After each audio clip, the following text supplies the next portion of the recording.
number one workplace concern of people is said to be becoming obsolete.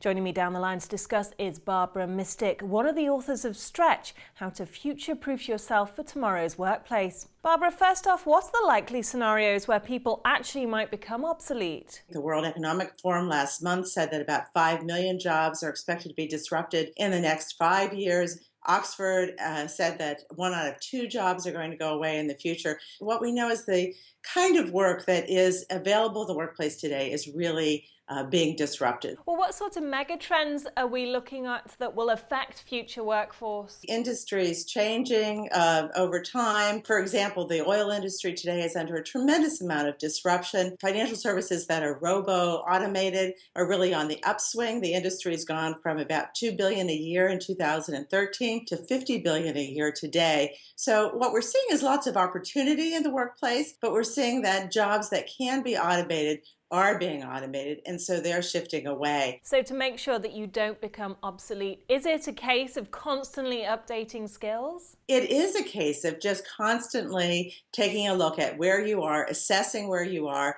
and being open to looking at a world beyond where you are today. Not just, earning a living, it's really learning a living today and being open to new perspectives, new ways of doing things. We see just so much change in the workplace, and that those industries that are more open to change adapt better over time. So when you say skills, what we're looking towards is technology, that sort of thing? It is technology, but it is also skills that help you solve problems, skills that help you communicate effectively. We know that still relationship skills are extraordinarily important in the workplace. We're going to see more collaboration, teams working together. We're going to see a greater need for people to do conflict resolution, to find ways to make teams work effectively. So all of those things require constantly refining your skills, and it's not just technical skills. Now, you actually say a good boss can hold people back from their potential. How so? If you had a good boss, you could get into sort of a comfort zone with that boss and not be stretching your own skills and development.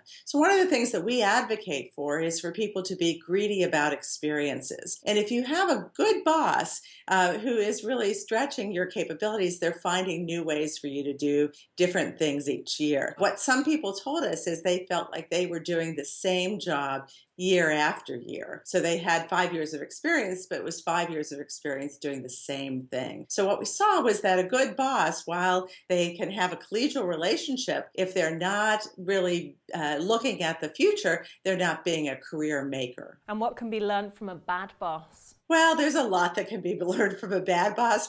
Perhaps the best thing is how not to be that bad boss when you get the opportunity in the future. What we saw was that if the boss really had great skills and knowledge, for example, Steve Jobs is one of the bad bosses that people often refer to. There was a lot to learn from Steve Jobs, and people who worked for him said that it enhanced their career. It stretched them in ways that they'd never expected.